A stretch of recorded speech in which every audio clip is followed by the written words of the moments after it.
Okay, I'm just going to see if this is good. Awesome. Oh my gosh. Hearing my own voice on the microphone is a bit daunting, but that's okay. I'll just wait for these people. Actually, is there an extension? What? That's fine. Okay.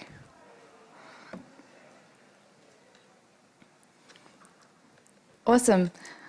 So, hi everyone. I hope you're having a really fantastic time at GCAP. I'm giving a talk on color theory, or at least like anti-theory, because I don't know anything about color theory. I'm a complete hack job. But that's completely fine because I somehow get by. So I do a lot of photography. I mostly do a lot of color grading. The thing that taught me a lot about color grading was when I do a lot of wedding photography, and you basically have to just deal with the colors you get. You don't really have any control over the lighting. You can maybe move around, but generally I like to be invisible. And so as a result, I've really enjoyed taking photos out of like the side of trains or planes or what have you, and just be basically the most lazy photographer in the world, and just rely on color grading. The other thing is I'm working on a game called Intergalactic Space Princess. It's just a little narrative adventure game. And so when I started making games, I came from a programming background, and I could not draw to save my life. So I kind of joked that my art was kind of glorified programmer art, and usually when I'm at a cafe, I'll can't be bothered to get out my my tablet from my bag, so I'll use my touchpad. But generally, if you have good colors, it's okay. So firstly, we'll just start with a couple of definitions. So I'll refer a lot to LookUp Tables. They're basically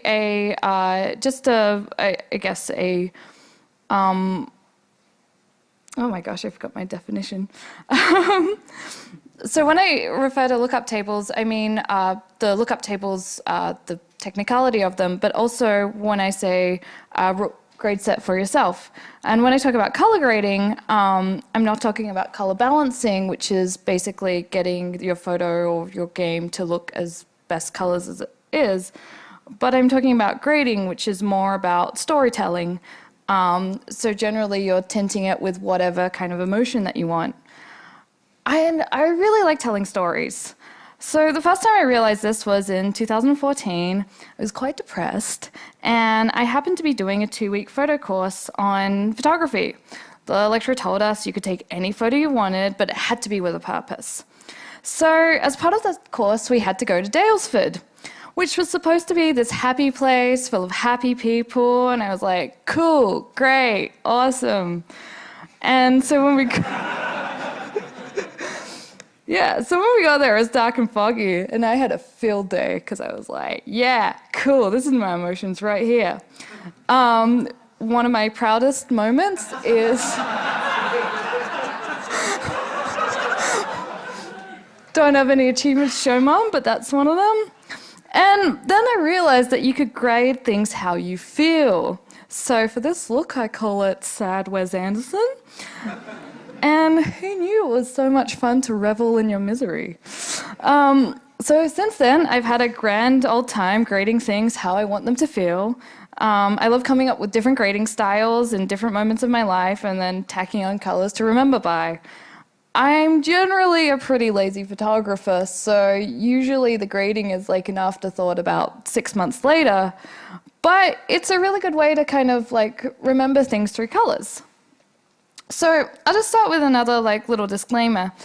This talk is, because there's not a lot of talks I've found on just the whole process of coming up with colors and grading and whatnot, it's a little bit of a wild west of information. I've tried to be as transparent as possible about my process, so I feel like I definitely go to a little bit basic, so I'm very apologetic to anyone who's at a super advanced level, but hopefully it will make sense later on.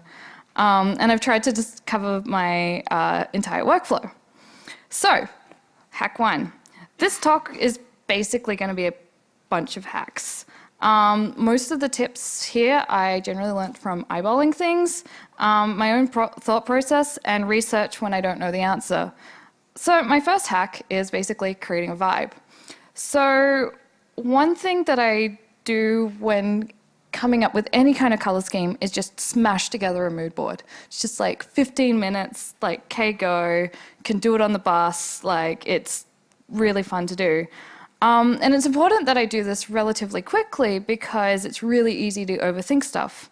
So now I know most of you probably already know how to create mood boards, but I'll show you some quick things of what I do and how I kind of get a color scheme based from that. So this is one where I did a photo series called Please Sign the Guest Book on Your Way Out, which was kind of like sad blues. And this was another one where it was just a ziny Pokemon Snap cross with Speck Up the Lines, which referenced 80s punk zine culture. So it can really be anything. And this one was on a photo series I did. And generally, like, I'll reference a lot of the mood board images, especially when it comes to grading.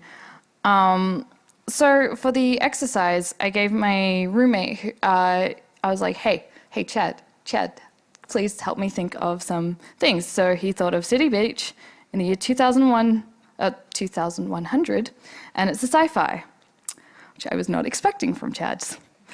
So it's quite easy, I think, to start with a really blank, it's super overwhelmed of like, oh no, it's like I have to think of something. What do I do? So when I thought of City Beach, I thought of Beach City, which is, I guess we had just watched the Steven Universe film. So generally what I'll do is I'll just kind of go to my low-hanging fruit, like what can I think of like the quickest as possible. And then if there's anything that kind of create a vibe, I'm just like, okay, cool. They're the kind of colors that I'm kind of looking a little bit more for. I generally then take those. What I'll do is I'll figure out who the concept artist is, what does it remind me of, what do I like about it, why is this kind of creating the vibe that I want. And I think like asking questions to yourself is really important when you're quickly kind of refining a search. So I looked up who the concept artist was. She had a lot more concept art that I thought kind of fit the City Beach vibe in 2100. And I was like, okay, well, that reminds me of San Junipero, which is the Black Mirror thing, which kind of led me onto this kind of thought bubble process. I'm basically very hyperactive, so this took me way longer to put down than it did to think. So generally, I'll just run through a list of things. Now, I know this is probably very basic, but I feel like Pinterest is a time sink, so that's why I tend to just try and get as fast references as possible and realize why they're important. So this is the mood board I got in 15 minutes. It's generally low-hanging fruit, as I said, and I've included like some of my own work. Oh, there's no mouse. There, because sometimes it's good to know if you've done things like that before. So it's kind of giving me the vibe of the City Beach. These are some of the resources that I'll just grab stuff through.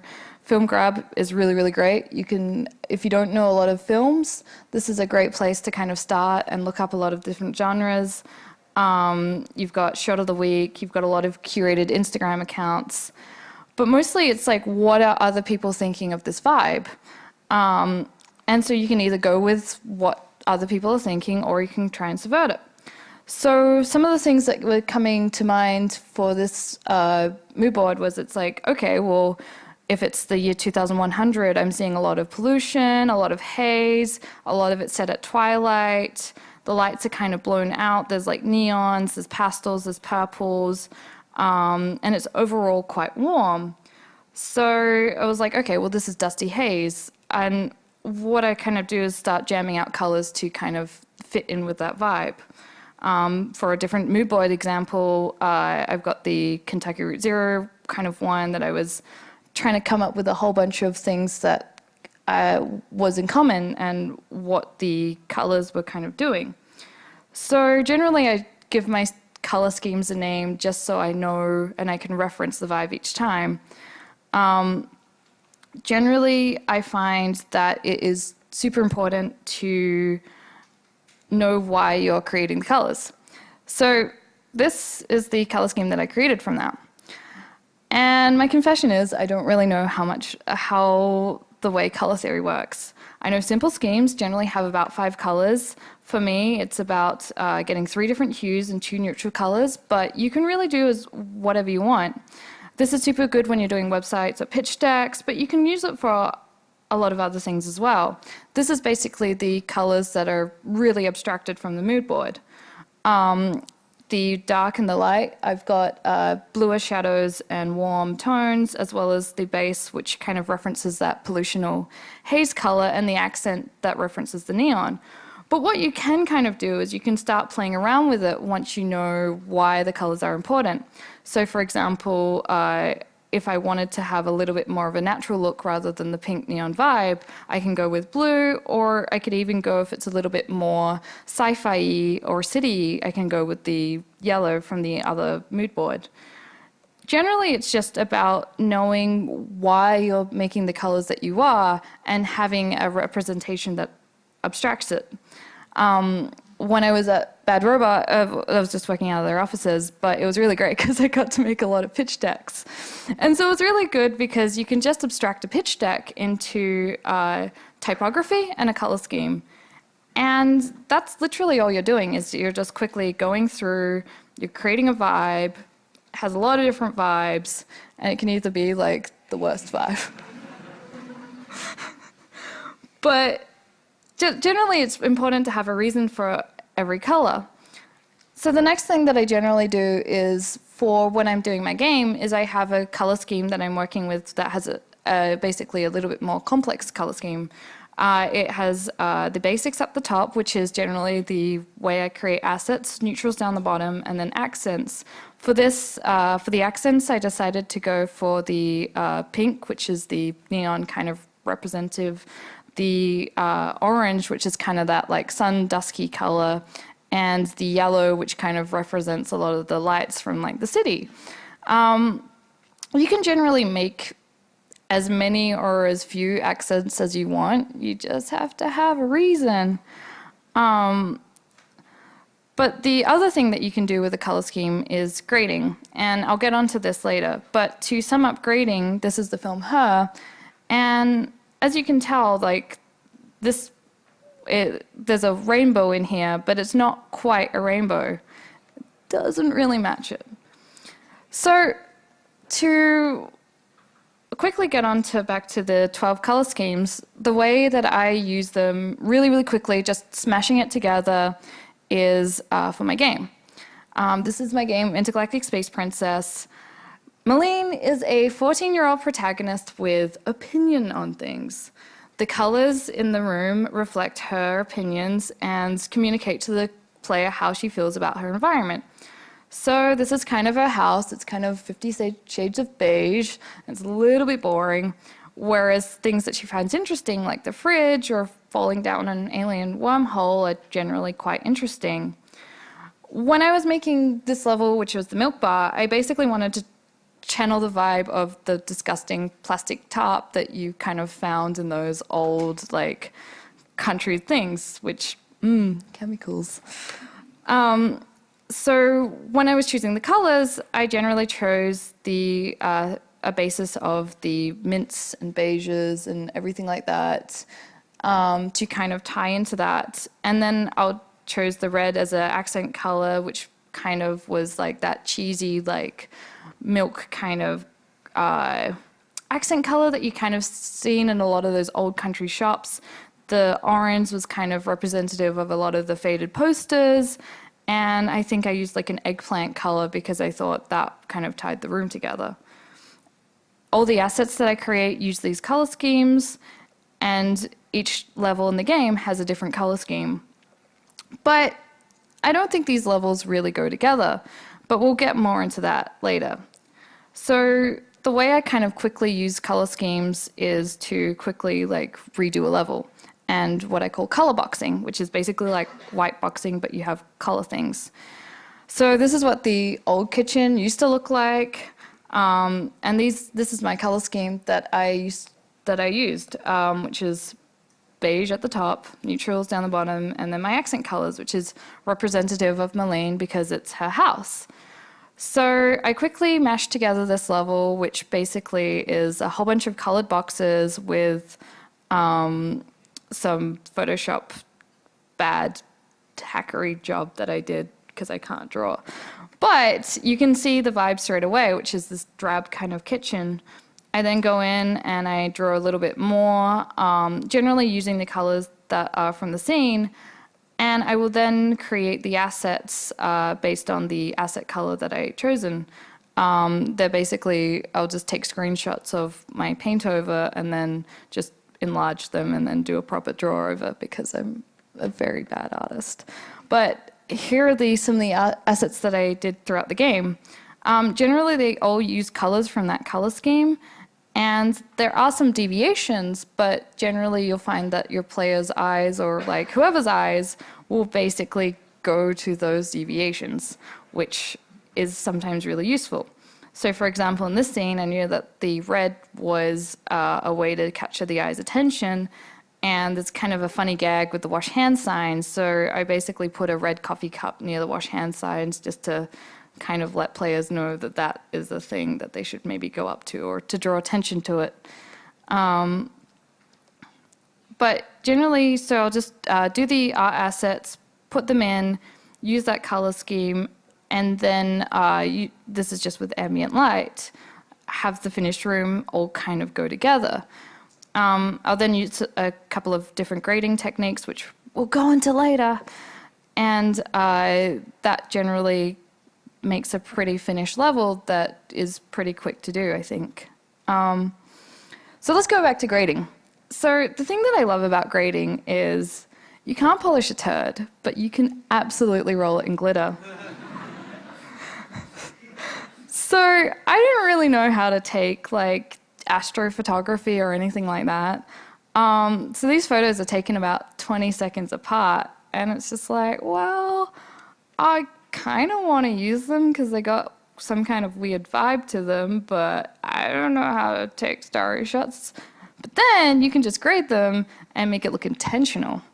So for this grade, I just used a kind of like 80s like sci-fi poster, kind of added some greens in there, some like browns, especially towards the highlights. And then for this one, I was like, well, it's the other kind of like starry 80s vibe, which is basically like just galaxy leggings and whatnot. But the most important thing is you're doing research and you have a direction of what you want to go in. So for grading, there's generally a few ways to do this. I once got told my work was a little bit too postcardy, and I was like, you know what? Fuck you. I love postcards. And so I completely leaned in. So to quickly run through this, the first thing I did was a little bit of research about what old vintage 60s postcards look like. I was particularly interested in how the colors faded rather than what film stock was used. The way that the kind of blues work, the deeper blues had an increase in saturation and the lighter blues would be faded out because that's the way the printer technology was. So you can just use a lot of research to kind of help you work out what colors are doing and why they're doing the things that they are. So I generally make a little rule set for myself. The dark blues, deep and saturated, light blues are faded and murky. And generally I'll jam out a little like color thing for myself just so I know what I'm doing. So here's a neutral shot of this like from Train Jam, but then to make it look more 60s, that's the kind of final grade that I used. So these were my postcards. I still haven't won any, but that's okay. The next kind of thing that I try to do is if I don't really understand them, I try and go into depth and understand the colors. So why do colors look the way they do? When I was with a couple of friends and we're on a road trip, and it kind of reminded me of those like throwaway disposable photos, and I was just staring out the window, and I really like one of my friends' work who uses a lot of disposable cameras, and I kind of just felt like that vibe fit. So usually what I'll do is I'll go and do some research about what disposables look like. I found like generally they're made from plastic. So that means that because they're made from plastic, they have a lower dynamic range, meaning that a lot of the colors are clipped out. It means that the blacks get a lot more crushed and the highlights get blown out incredibly easy. I'll show you some curves a little bit later, but internally, this is kind of my process that I'm doing, is I'm working out what the colors are doing and how to kind of match that. So I'll do a little bit more research into breaking down what they are. So I think when you're using, like, when you're quoting old film stocks or everything, there's something called a film Bible. And what you can do is you can look up any kind of stock and see how it behaves. This is basically helping you establish your rule set and look how the colors are behaving, looking how they're being rendered out, and then you're just making rules for yourself in order for you to follow those rules.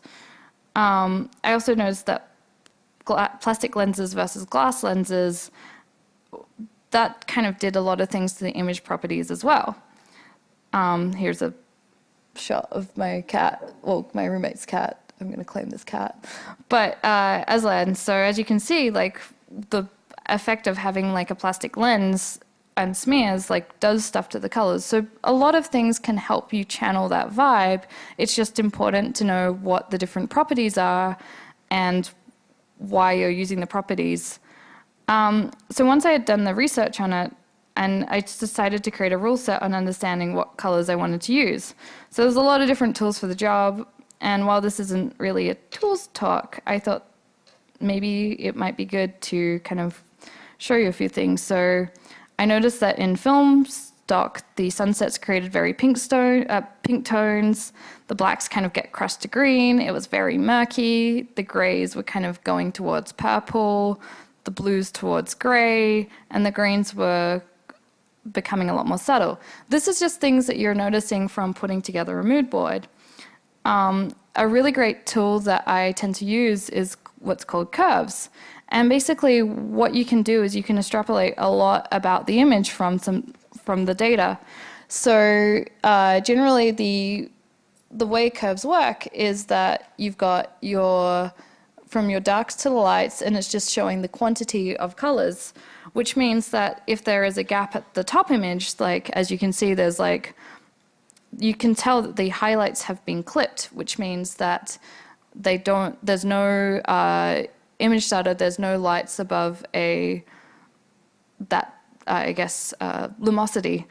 So it's a really easy way to kind of match your curves. So if you're looking at a shot on not a film, not an old disposable camera, and the sensor size is much, much larger, what you can do is by manipulating your curves, you can generally get it to match the curves that you originally saw in your disposable image.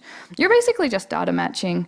And it's just a really fast way to kind of understand what the colors are doing, where the colors are, how they're situated in the image. And you can just learn a lot just by looking at this curve. So for example, I can tell from just this image that there's no blacks in it, for example, but there's also no highlights. It's generally in the middle, and it's a very like one kind of color. And this image is very like underexposed because of the way that the data is showing. So what I'll tend to do is like, I'll then take my rule sets that I kind of created from over here, which is my sunsets are getting more pink tones, the blacks and shadows get crushed, it's murky, it's gray, it's a lot less greens, and then I'll start to put them into grades. So I'll have a pink overlay, which kind of references the sunset. I crush my curves, which is what I was doing to basically cancel out all of the blacks. I'll then add some green shadows, which you can just add by using like a tint option. I'll add some more browns. I'll get the blues, desaturate them, and I will, if there's an option, I will reduce the clarity. which basically kind of creates a much more disposable looking film picture than the original. So this is kind of what I came up with for those photos. I generally, and you thought grading was based on feeling. The other thing that you can do for grading if you don't understand the colors is, and there's a limited amount of research, what you can do is you can use what's called a saturation map. And this is where you have a very limited data set and you need to extrapolate what kind of colors are from it. So for this grading, I decided I wanted to have a shitty lo-fi hipster album cover because, well, that's what I was listening to at the time. And with saturation maps, the great thing about them is that you can easily, so what I did to start off with to understand what colors are here is I just added a gray layer, which was just set to lumosity and to color, just to really see what colors are in the frame. And I noticed that there's a lot of oranges and a lot of pinks, but when I think of the original image, I think that there's more purples and more blues. So I then want to do called a saturation map, where it can really show what color data is actually in the image. Now, the way to go about this, and I don't know any other trick about from Photoshop, so I'm so sorry that it's tool specific, but this is the way you kind of do it, and I'm happy to tweet how to do this later if anyone needs a copy. But I'm basically getting all of the colors and working out how saturated they are. As you can see, the more saturated it is, the lighter the color, the darker the saturation means the more desaturated it is. So it's a really great way just to understand what's going on in an image rather than just like eyeballing it all the time. And if I didn't have this, I wouldn't have been able to tell that there was actually any blue in the image. So then I'll take this kind of color data set and I'll start to apply it to my own work. So this has a lot of the purples in it, it has a lot of the oranges in it, but I've tried to make sure to recreate some of that blue. I also didn't want it to become too monochromatic, so what I did do was add a little bit of chromatic aberration, just because while I don't know that you can play as much as you want around with color, I generally find that for my own personal taste, I like there to be about 3 different colors in each image. But still, I'm still like eyeballing it. I'm still basing it on the saturation map, and I'm turning my colors towards what I think is in the image. So my color scheme is colors are blue, purple, or yellow, orange. I want them to have sad tones. Purple is generally the biggest color throughout the thing. And I want it to be super flat. So my histogram is kind of in the lower 50%. And so that's kind of what I ended up coming up with based on the different like saturation maps that I had seen. But you don't have to base your grading on something that already exists. All you have to do is have a consistent rule set out about how your colors behave. Honestly, there's so much more to grading than this, but we're kind of like halfway through already.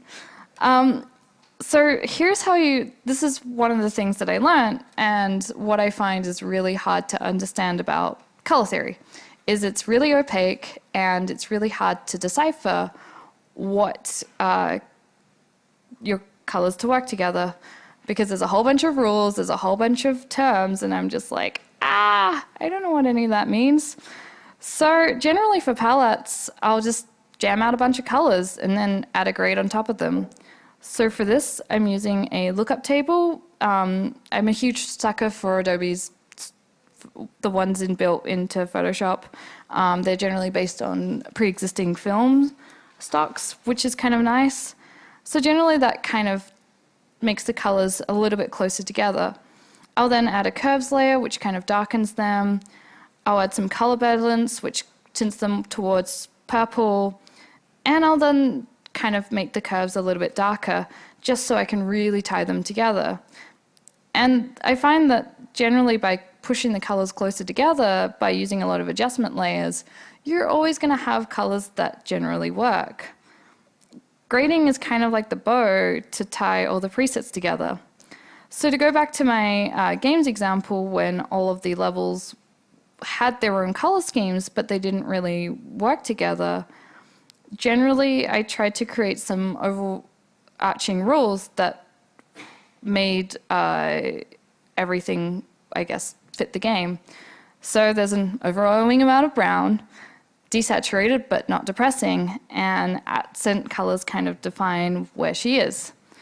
So generally, the milk bar is the one that kind of sticks out the most. So I start with that. I generally put a grade to make it a little bit more yellow. I generally try to do what's called grading neutral, which means that I basically don't have any colors that are clipped. I don't have any colors that are, sorry, I'm a bit nervous, but that's okay. What I'll just try and do is tie the image together by basically forcing the colors to work together. So I'll add a beige adjustment layer over the top. I generally put the colors towards a more neutral yellow, and I'm doing this for all the levels just to make sure they work together, and I'm really having a kind of overarching view of like what the game is kind of doing. So I kind of went from this color scheme to this color scheme, which is just the colors are still the same, it's just a grade over the top. And so generally, these are kind of the tools that you've got with any grading thing. Is the ones that I find the hardest is making your own lookup tables, which we'll get into, and channels, but you can do a lot with just your brightness contrast, your white balance, your color overlays, your hues and saturations. You're just noticing trends within your image, and you're applying the colors across. So what I like about lookup tables is you can make anything into a scheme. Tools are a little bit overwhelming, like they're a little bit overwhelming. So what I try to do is I try to come up with a neutral scheme, a bunch of neutral images, and then I will use a lot of lookup tables to direct that neutral color scheme into what I want it to be. So these are the same palettes, right? But they've just had the grade that I've wanted to do applied on top. So to go back to our Dusty Haze example, I've just started with a generic beach shot that I shot. This is the little graph for the lookup table, so you can just import that into your game and you get your grade.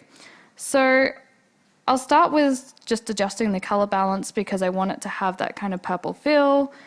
I generally then put I'm just balancing the image, putting a little curves over it just to make sure it like has that kind of contrast. But the first thing I'll really do to start grading it is I'll adjust the color balance. And what this does is it's pointing it more towards the purple direction, as you can kind of see in the Dusty Haze, where everything is a little bit more purple. And I'm pointing the midtones towards the purple. I'm pointing the highlights towards the yellow, like I saw in a lot of the things. And the blues are kind of becoming, the shadows are becoming a little bit more blue. And then decreasing the curves, I'm doing what I mentioned of crushing them, which is basically bringing the highlights down so it's a lot of a darker image, and then adding more contrast by creating an S-type curve. I then put a lookup table in. I'm using one of the film stock ones, and I'll use replacement color just to make sure that the magentas are the color that I really want them to be, and I also make sure the blacks are a little bit more darker. The great thing about this is that now you have all these layers, and now you have this lookup table that you can just use for anything that you want.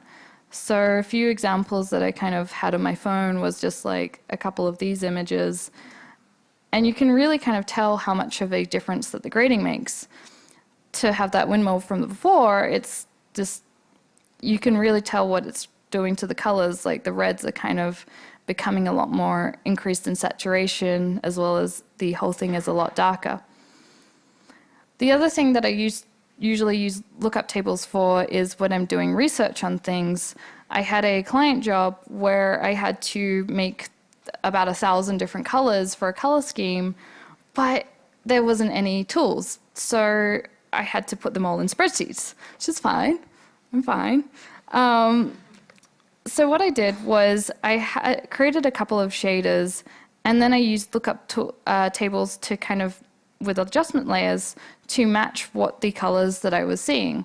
So basically kind of you're using your eyes just to make sure that your colors are in the new table or just matching it across. And then you've got this lookup table that you can apply any color underneath. So for example, when I didn't realize this was, when I have like a lot of color schemes like this is what I'm kind of doing, and I can apply any kind of table underneath and immediately get a color from that color palette. Sorry. Lookup tables are really, really useful, and generally you can just create them through adjustment layers, which is super handy. So I guess in summary, because it's almost there, generally I start with a mood board. I extrapolate about 5 different colors. Each color has a purpose, which is the purple dusk, which is like the pollution, the neon, the kind of mauvey night. I can make it into a larger color scheme if I want by just extending out the basics. I'll have my neutrals. Generally, they're basically the gray colors that are tinted. I'll have a light, medium, and dark. You can do anything you want, to be honest, but this is the way I use. And then I'll have a reason for each accent color that I put in. I then use a lookup table to create a grade. So the first step is just figuring out what you want to achieve, which is why mood boards are important. Then understanding the look, which is why research is really, really important. And then you're basically establishing an internal rule set for yourself. Research is making things a lot easier to work out how images work and why colors are doing the things that they do. And at the end of the day, grading doesn't have to be realistic. It just has to be consistent. So yeah, that's me.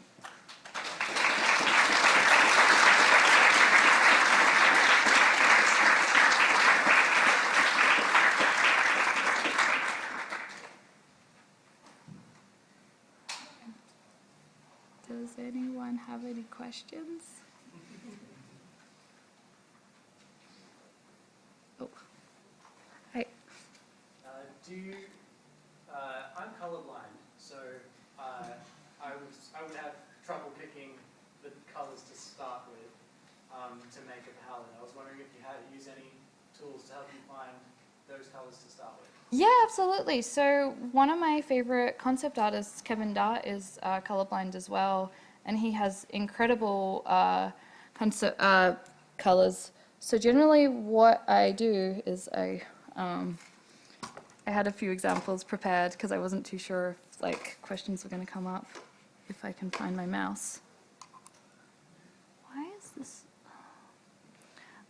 So generally what I'll do is I'll base a lot of things based on data.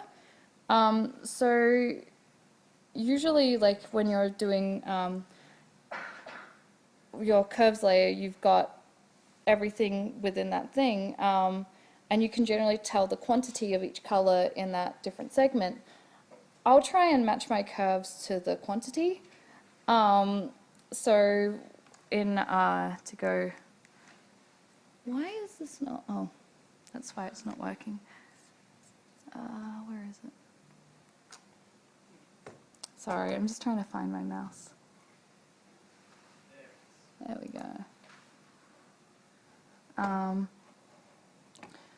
So generally,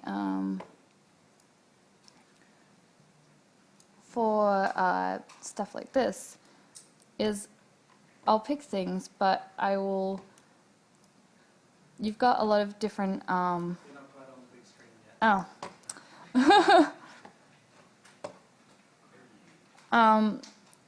So generally, curves is a really great way to, sorry, I'm like doing this straight in my head. You can tell, that was probably a bad example for this particular image, because usually you'd get the image. I will just, sorry. I thought I had this prepared, but it's, you're basically just using a lot of data from curves. A lot of Photoshop has a mode where you can tell the quantities of each color that is in the image as well, and you're basically trying to, you're using research, but you're also, I guess, matching it with, I guess, using a lot of the stuff from your mood board, if that makes sense. Sorry if that's such a eclectic answer.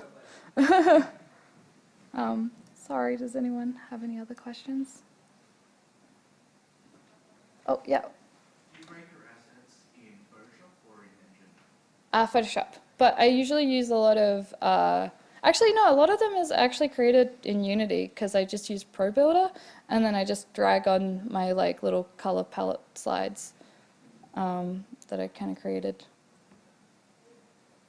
So do you use the post-processing stuff to get the effects that you want? Yeah. Generally I find that post-processing Unity, a lot of the stuff from Photoshop can just translate like super across. So you've got your curves, you've got your white balance, you've got your tints. There's like hue and saturation, which is really good as well, and your color balancing. And generally when I'm doing that, I'm just using the same rules that I kind of created for myself and then just applying it in Unity. But sorry if that's like... Anyone have any more questions?